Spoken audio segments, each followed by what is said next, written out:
Let's get right into this explainer on mastering the art of business negotiation strategies. Now, look, when you hear the word negotiation, you might instantly picture some aggressive boardroom brawl, right? Two sides yelling, trying to squeeze every last cent out of each other. But we're going to completely reframe that today. We're looking at negotiation not as a fight, but as a highly analytical, deeply strategic chess match. And just like in chess, the winner usually isn't the loudest person in the room. It's the one who sees the entire board. Which brings us to this quote, and what I like to call the iceberg concept of deal-making. Think about it. The visible part of the iceberg, the handshakes, the back and forth talking at the table, that's just a tiny fraction of the whole process. The real power, the actual leverage that dictates your outcome, is built entirely in the unseen preparation phase way beneath the surface. I really want to hammer this number home for you. 90%. Just sit with that for a second. 90% of the real negotiation happens before you even sit down. It completely flips this old expectation that deal-making is all about fast talking on your feet or just having a super dominant personality. So if you feel like you aren't a natural-born debater, honestly, that is the best news you could possibly get.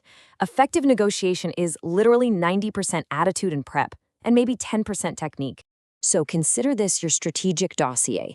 We're going to move chronologically today, starting with the unseen work of preparation, moving into visualizing the deal zone, tackling the psychology of conflict, breaking down leverage and tactics, looking at mastering concessions, and finally closing the deal. All right, Section 1, the unseen work of preparation. Setting crystal clear internal corporate objectives is absolutely the bedrock foundation of any successful deal. Winging it? Yeah, that's just a recipe for disaster. I want you to step into the role of a strategist right now. Before you even draft an email to a potential partner, you need to conduct a proactive review. You've got to know yourself and your own negotiating style. You need to know your organization's hard limits and goals. And, crucially, you have to know the opposite party. You're looking to perfectly align your internal goals with your ideal partner's specific capabilities, which means analyzing their history and reputation to see if there are obvious synergies. Moving on to Section 2, visualizing the deal zone. Okay, once you've done that internal diagnostic, we shift into the macro-level strategy. And here is a concept you absolutely must internalize: your BATNA. Your best alternative to a negotiated agreement. Basically, think of this as your absolute baseline, the lowest end of your acceptable limit, and really your ultimate safety net. Like, what are you actually going to do if this deal falls through?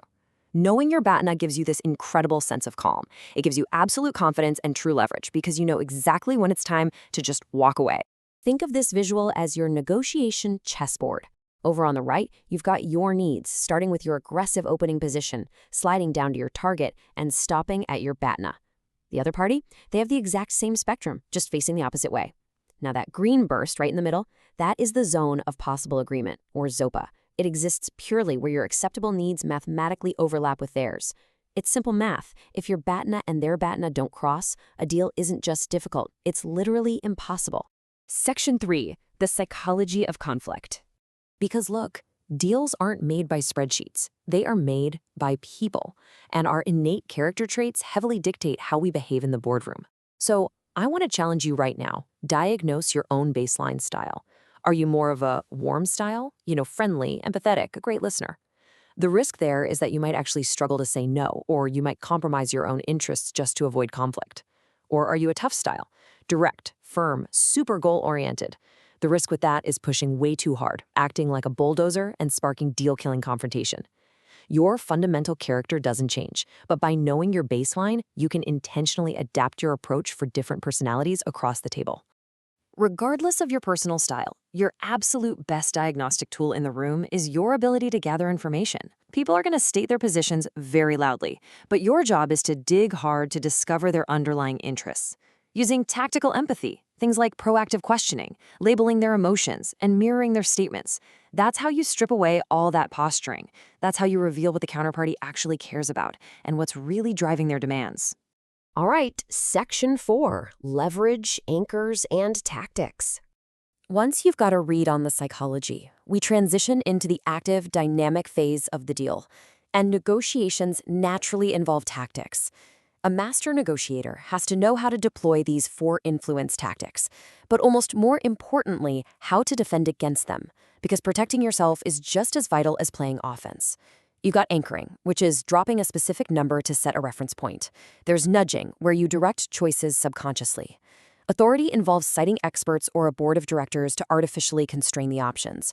And finally, risk aversion. This leans into the psychological reality that people are far more terrified of losing something than they are excited about gaining something. Let's zoom in on anchoring for a second. When you're on offense, you want to set your high goals early and open with the absolute best deal for you, maybe throwing out a surprisingly high or low number. This builds a frame of reference that literally pulls the negotiation in your direction.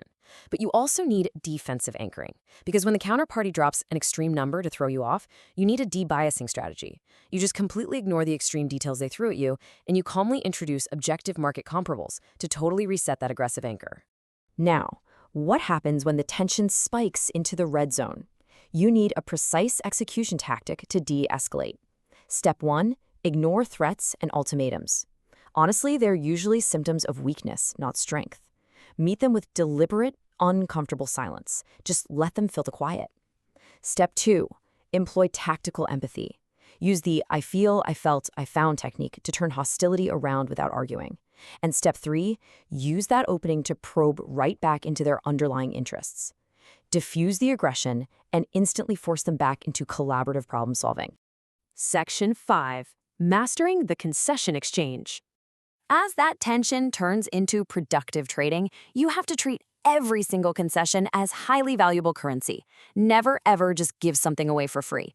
We call this integrative bargaining. See, novices fall into distributive bargaining, basically fighting over who gets a bigger slice of a fixed pie. Master negotiators use integrative bargaining. This means looking at multiple variables: timing, exclusivity, technical protocols, and trading off between different issues to literally make the pie bigger for everyone. To pull this off successfully, you absolutely must deal with the entire package at once. Do not close issues one by one in a vacuum. The golden rule here: no issue is closed until all associated issues are decided. The tactic is to start high, concede very slowly, and ideally make big, visible moves on issues that mean very little to you, while making only tiny moves on the core interests you need to protect. Finally, Section 6, closing the integrative deal. This is where we take all that verbal alignment and trading and turn it into an enforceable, multidimensional commitment. As a deal gets really complex, juggling legal drafting, IP control, milestone schedules, it is so easy to get lost in the weeds. So here is a strong warning. As a strategist, you must never, ever lose sight of your walkaway point. Keep your BATNA visually front and center in your mind so you don't agree to a bad deal just because you're exhausted by negotiation fatigue.